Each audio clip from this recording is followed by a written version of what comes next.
Bonjour, bienvenue dans cette vidéo que je vais mettre sur le site être-humain.net. C'est une émission de Que vivent nos relations TV.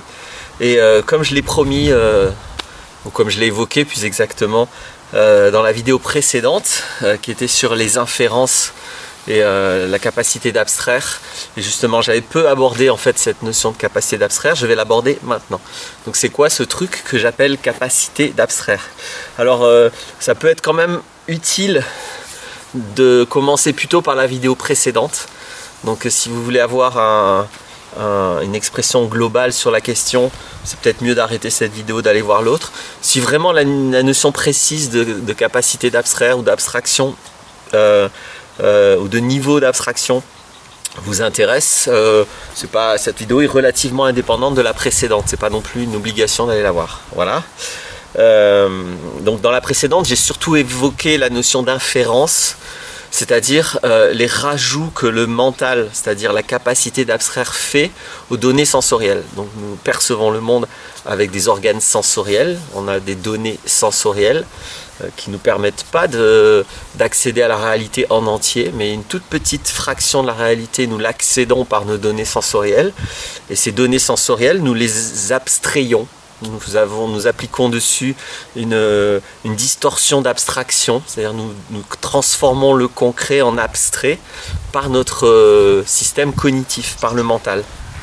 Et donc l'inférence, c'est ces rajouts qu'on va faire par rapport aux données sensorielles. C'est-à-dire je vois ou j'entends ou je touche quelque chose, et immédiatement je peux, sans conscience ou avec conscience, je peux y rajouter alors des déductions, je peux généraliser, je peux sélectionner, je peux distordre. Voilà, c'est tout ça, les inférences possibles du mental. Donc bon, ça c'est ce que j'ai bien expliqué. Si ça c'est pas assez clair, c'est dans la vidéo précédente que je l'explique. Mais donc là, je vais venir plus précisément décrire cette capacité d'abstraction que nous avons, qui est très très importante parce que, encore une fois, c'est en permanence. Nous interprétons le monde en permanence, donc nous appliquons cette capacité d'abstraire en permanence. Et si nous le faisons sans conscience de le faire, si nous le faisons de manière maladroite, nous sommes en déconnexion totale avec le réel. Et il y a un monsieur qui s'appelle Alfred Korzybski qui a posé la sémantique générale, qui considère par exemple, il a fait des études très rigoureuses sur la question, il considère que l'inconscience d'abstraire, ni plus ni moins, est la raison des guerres des êtres humains. C'est-à-dire que sans inconscience d'abstraire, on ne pourrait pas être en guerre, on ne pourrait pas être en conflit. Parce qu'il n'existe pas de conflit réel, il existe que des inconsciences de tout ce que nous rajoutons par rapport au réel. Et si nous rajoutons des choses trop différentes, à un moment donné, ces différences peuvent être en conflit. Mais le réel, lui, il n'est jamais en conflit. Bon, voilà pour simplifier les choses. C'est pas aussi simple à ce qu'il a dit, mais bon, c'est ma propre interprétation. Je dois faire des inférences en disant les choses comme ça. Mais c'est très important. Et donc je redis juste une chose que je dis dans la vidéo précédente. Quand je parle d'abstraire, quand je parle donc de ce qui est abstrait, je veux bien préciser, je n'évoque pas cette notion comme elle est parfois vécue et comprise et pensée. Je le remarque souvent, pour beaucoup de personnes, l'abstrait, c'est juste ce qui est un peu flou, ce qui n'est pas très accessible, ce qu'on ne comprend pas bien, ce qui est complexe ou ce qui n'est pas très clair. C'est ça l'abstrait pour certaines personnes. Et il ne s'agit absolument pas de ça, là maintenant, quand j'utilise la notion d'abstrait. L'abstrait, encore une fois, c'est le conceptuel, le virtuel. C'est ce qui n'est pas tangible, concret, ce qui n'est pas sensoriel, ce qui est mental. Donc c'est une abstraction. C'est quelque chose qui n'appartient pas au concret, qui appartient à l'abstrait. Donc c'est bien de ça dont je parle. Je ne parle pas de ce qui est abstrait dans un sens qui est un peu inaccessible ou qui est difficile d'accès. Donc l'abstrait, c'est un univers important. Il y a une énorme différence entre l'univers concret pour un humain, pour l'expérience humaine, et l'univers abstrait. L'univers concret, donc, auquel nous accédons incomplètement par les 5 sens, c'est quelque chose que nous partageons tous. Je veux dire, si maintenant, je l'ai déjà dit ça dans une vidéo, je ne sais plus laquelle, si là maintenant nous prenons tous rendez-vous à telle heure devant la tour Eiffel, nous percevons tous la tour Eiffel au même endroit. Et les petites divergences seront tellement minimes qu'elles n'auront pas tellement d'incidence. La tour Eiffel est un objet que nous partageons tous au même endroit de la même manière. Par contre, ce que nous pensons de la tour Eiffel, c'est-à-dire les inférences que nous allons faire à propos de cet objet concret, ça peut être carrément unique à chacun. En tout cas, c'est différent pour chacun. Et ça, malheureusement, nous ne le partageons pas. C'est-à-dire que nous avons bien des mots pour tenter de le partager, mais tous les communicants, tous ceux qui font des études ou qui mettent de la conscience sur la communication savent que c'est très complexe de communiquer et c'est toujours une expérience incomplète. Donc il y a forcément des failles dans la communication, ça ne peut pas être autrement. Donc le concret, nous le partageons, c'est notre univers commun. Là maintenant, moi je suis assis sur une pierre. Si vous veniez, si vous étiez là, vous asseyerez aussi sur une pierre. Il n'y aurait pas quelqu'un qui dira, ben non, tiens, moi je suis assis sur une baleine. Ou ah, tiens, moi je suis assis sur un trésor. Donc nous percevrions tous exactement la même chose. Par contre, au niveau sensoriel, j'entends. Par contre, au niveau bon, je le redis, oui, il peut y avoir des divergences, mais elles sont minimes. Mais surtout, les divergences qui vont s'installer, et elles peuvent être carrément du tout à son contraire, ça va être les abstractions, ce que nous pensons du fait d'être assis ici, et de la sensation d'être assis. On va immédiatement rajouter des inférences. Et allez voir là, par contre, la vidéo, si c'est pas clair ce que je suis en train de dire, allez voir la vidéo précédente. J'explique à quel point les inférences, nous les faisons vite et nous les faisons inconsciemment. C'est-à-dire que ce que le mental va rajouter à notre expérience sensorielle, la plupart des gens n'en ont aucune conscience. C'est ce qui pose problème. Et donc là, dans cette vidéo, mon but, c'est de remettre la conscience sur cette capacité d'abstraire, donc sur le fait que nous faisons ça, que nous rajoutons notre monde unique, individuel, notre univers abstrait à l'univers concret qui est notre univers commun. Et donc c'est très important cette notion-là, parce que le concret étant commun, l'abstrait ne l'étant absolument pas, c'est dans le commun qu'on va pouvoir harmoniser des choses. Quand on veut faire des projets, quand on veut communiquer efficacement, le but c'est d'essayer de se relier à ce commun. Parce que dans nos idées, dans nos opinions, dans nos perceptions des choses, dans nos univers sémantiques, il y a une diversité colossale, et c'est intéressant qu'il y ait cette diversité. Mais si nous confondons nos idées avec le réel, c'est là où il peut y avoir des conflits jusqu'à la guerre. Donc c'est très important d'être clair avec notre capacité à abstraire. L'abstraction, c'est un outil, c'est très pratique. Je vais expliquer à quoi c'est pratique. Mais donc si je crois que l'univers abstrait correspond au réel, là je suis dans l'illusion totale. Dans l'extrême de cette illusion, on appelle ça une psychose. C'est-à-dire le psychotique, c'est celui qui confond le symbolique et le réel.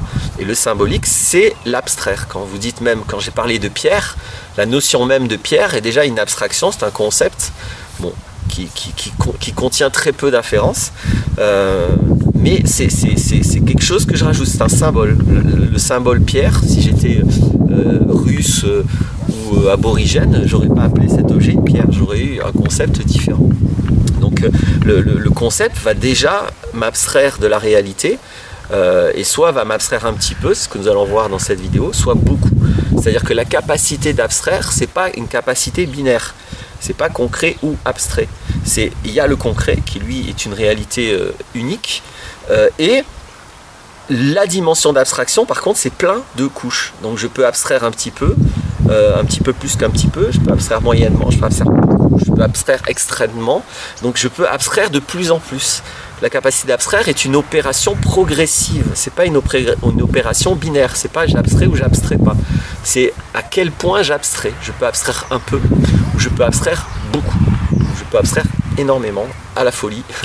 Pas du tout, ça va être le niveau qu'en sémantique générale on appelle le niveau du silence, c'est-à-dire en fait c'est le niveau sensoriel, sans aucune interprétation, c'est juste sans les mots, sans la pensée, c'est juste ce qui est perçu sensoriellement. Il me semble que j'ai mis de côté à un moment donné quelque chose sur la capacité d'abstraire. Parce que donc ce qui est important de dire, c'est qu'il y a cette notion de couche, du coup, il y a des couches d'abstraction, parce que c'est plus, donc les couches c'est pas des couches par définition tangibles, hein. On est aussi dans de l'abstrait là, mais il y a des couches plus ou moins abstraites, je vais essayer de donner des exemples pour clarifier, mais il y a un autre truc là qui me trotte dans la tête que je voulais dire que je n'ai pas dit, je vais voir si ça me revient.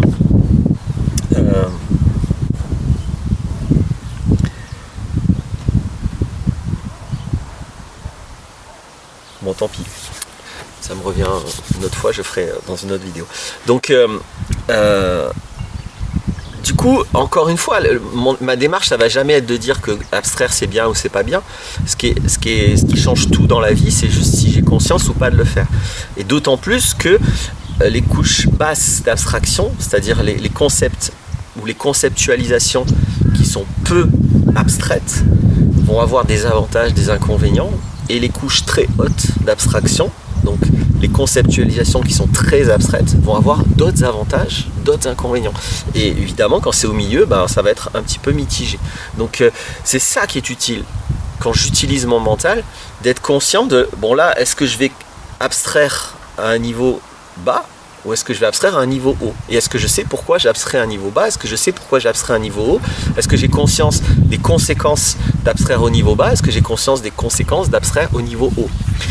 Donc pour être un peu plus détaillé, l'abstraction basse, ça va être les concepts spécifiques, les plus factuels possibles. En théorie, c'est comme ça que les journalistes devraient s'exprimer, par exemple, ou les scientifiques. D'ailleurs, souvent les techniciens ont un jargon. Et un jargon, c'est un langage spécifique qui contient des mots très précis pour déterminer des choses vraiment très petites, très rigoureuses, très bien encadrées. Et le but là-dedans, c'est d'être le plus proche possible du concret. Et que quand on communique avec du jargon, avec un vocabulaire très précis, on s'éloigne très peu du réel. Et du coup, la communication est efficace, elle est très informative. Il n'y a aucune opinion là-dedans, il y a très peu d'inférence, il y a juste l'inférence de conceptualisation du langage en fait, hein. C'est-à-dire j'infère en français au lieu d'inférer en italien ou en espagnol, donc il n'y a que cette première couche là, et donc l'avantage de ce niveau là, c'est la fidélité au réel. L'inconvénient de ce niveau là, c'est que c'est un peu laborieux, c'est complexe, ça fait des très longues phrases, ça fait beaucoup des discours très longs, ça fait un peu mon expression quand j'évoque certains sujets que je pourrais peut-être, certains ont l'impression que je pourrais les évoquer en 2-3 phrases, et puis non, comme je veux me reconnecter au réel d'une manière très détaillée et spécifique, du coup je fais beaucoup de phrases. Donc c'est ça l'inconvénient de la couche basse d'abstraction. L'avantage, c'est que c'est très informatif, c'est très reliant au réel, on est bien dans du symbole. Là, il n'y a jamais des diaboles dans les couches basses du niveau d'abstraction, des niveaux d'abstraction. Par contre, plus je vais vers des niveaux très abstraits, très généraux, je vais donner un exemple après pour que vous soyez encore plus clair avec cette notion de abstraire un peu ou abstraire beaucoup. Dans les couches très hautes, l'avantage, c'est que ça peut être beaucoup plus laconique, ça peut être beaucoup plus simple, beaucoup plus court à exprimer, ça va vite. L'autre avantage, c'est que j'y mets de moi. Donc dans certaines circonstances, c'est un avantage, dans d'autres, c'est un inconvénient. C'est-à-dire, c'est là où je vais rajouter mes croyances, mes opinions, ma morale, mes valeurs, etc., etc. Donc c'est dans les couches très hautes que je rajoute tout ça, mes notions de bien et de mal. Par exemple, les notions de bien et mal, c'est des notions excessivement abstraites. Quand je vous dis que c'est bien, ça, vous savez pas de quoi je parle, quoi. Il n'y a aucune information là-dedans. Mais vous savez ce que je pense de la chose. Je pense que pour moi, c'est bien. Donc là, ça donne beaucoup d'informations sur ce que je pense, mais pas sur le sujet. Donc c'est l'avantage, on pourrait dire, ou l'inconvénient, selon l'intention qu'on en a. Mais bien sûr, l'inconvénient majeur et systématique des couches très hautes, ça va être d'être infidèle au réel, de s'éloigner du réel, voire de dire le contraire du réel. Bon, il y avait un autre truc qui me vient, je vais pas compliquer. Donc voilà à la base ce que je peux dire sur cette notion de couche d'abstraction, hein, donc très précis, très informatif, mais très long, laborieux, complexe, très simple, beaucoup plus laconique et beaucoup plus cool à exprimer, on va dire, mais très infidèle, très éloigné du réel. Voilà, ça m'est revenu ce que je cherchais tout à l'heure et que j'ai recherché en vain. Donc voilà une première chose que je peux dire sur ces couches d'abstraction. Et donc cette deuxième chose qui me revient que je peux dire, c'est que l'avantage d'abstraire globalement, c'est de s'affranchir des lois de la physique. C'est à ça que ça sert surtout, de mon point de vue, la capacité d'abstraire. C'est-à-dire, je vais donner un exemple, j'invite des personnes à la maison. J'invite 10 personnes chez moi à manger ce soir. J'ai pas besoin d'avoir les 10 personnes devant moi pour savoir que je vais avoir besoin de 10 assiettes, de 10 chaises, etc. Je peux abstraire à l'avance. Je prends un exemple vraiment très simple, hein. Je ne sais pas s'il va être très parlant, mais bon, on commence par simple. J'ai pas besoin d'attendre de voir avec mes yeux les choses pour pouvoir les gérer, pour pouvoir gérer le fait qu'il y a 10 assiettes et faire la quantité de nourriture suffisante, etc. J'ai par exemple les maths, qui est un outil d'abstraction qui me permet de conceptualiser la notion de 10 personnes. J'ai plein d'autres choses dans ma mémoire qui permettent d'abstraire que ces personnes vont probablement manger, qu'elles vont probablement s'asseoir. Toutes ces choses qui sont que des inférences qui vont me permettre de gérer la situation dans le futur. Enfin, la situation va se passer dans le futur et je gère dans le présent la situation dans le futur et je me prépare à ça. Et j'ai pas besoin de me coltiner les lois de la physique. Je vais prendre un exemple qui est peut-être plus précis par rapport à cette notion de ne pas avoir besoin de se coltiner les lois de la physique. Si je veux construire une maison, j'ai pas besoin pour savoir quelle maison je vais construire, comment elle sera, quels outils, etc. J'ai pas besoin de faire la maison avec toutes les contraintes physiques et des lois de la physique que ça va impliquer. Je peux conceptualiser, imaginer ma maison. Je peux même utiliser des outils pour créer une maison virtuelle, pour la voir. Donc ça, c'est de l'abstraction. La maison n'existe pas, mais je peux imaginer 10, 15, 30 maisons pour choisir conceptuellement quelle est la mieux. Éventuellement, comme c'est de l'abstraction, ça ne correspond pas au réel, je peux me gourer, hein, je peux faire des erreurs, je peux manquer à considérer certaines choses, etc. Mais l'avantage, c'est que je m'abstrais des lois de la physique pour préparer des choses, pour conceptualiser des choses, pour envisager des projets, pour prendre des décisions, pour faire des choix, etc. C'est à ça que sert l'abstraction. Et exclusivement à ça. La plupart du temps, notre grave erreur, c'est qu'on confond notre capacité d'abstraction avec le réel et on s'appuie exclusivement sur notre système de pensée pour croire qu'on sait des choses, pour prendre des décisions, pour avoir des opinions. Et là, on est totalement à la rue parce que c'est pas à ça que ça sert. Le mental ne sert pas à savoir ce qui est vrai ou ce qui est faux. Ce qui est vrai ou ce qui est faux, c'est avec vos 5 sens que vous pouvez l'évaluer, absolument pas avec votre mental. Donc le mental, oui, vous pouvez faire des déductions, oui, vous pouvez avoir des probabilités de vous tromper ou pas, et des fois, oui, vous vous trompez pas, des fois, vous vous trompez, mais en tout cas, c'est pas l'outil pour accéder au réel. L'outil pour accéder au réel, c'est les 5 sens. Donc voilà à quoi sert la capacité d'abstraction, c'est que, ok, encore une fois, on n'est pas dans le réel, on n'est pas du tout dans ce qui est vrai ou même dans ce qui est faux, on est dans du virtuel total, de l'abstrait. Mais l'avantage de ça, c'est que dans ce virtuel-là, il n'y a pas les contraintes de la physique, il n'y a pas les contraintes des lois de la physique. Alors voilà pour ça. Est-ce que j'ai d'autres choses importantes à vous exprimer? Oui, je voulais quand même donner un exemple quand je parle de couches d'abstraction entre ce qui est très précis, spécifique, factuel, informatif et ce qui est abstrait, très abstrait.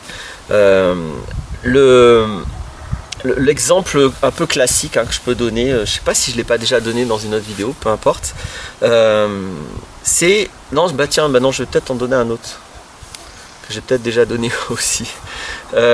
Imaginons que je vous dise, je vais partir d'une expression qui est très, très abstraite. Donc on va prendre le même fait, le même événement, mais je vais le penser et l'exprimer à des niveaux de la couche, à des niveaux des couches d'abstraction, des niveaux différents. Et voyez ce que ça va donner. Donc le fait, pour l'instant vous le connaissez peu, mais vous allez petit à petit le découvrir. On va partir très abstrait. Imaginons que je vous dise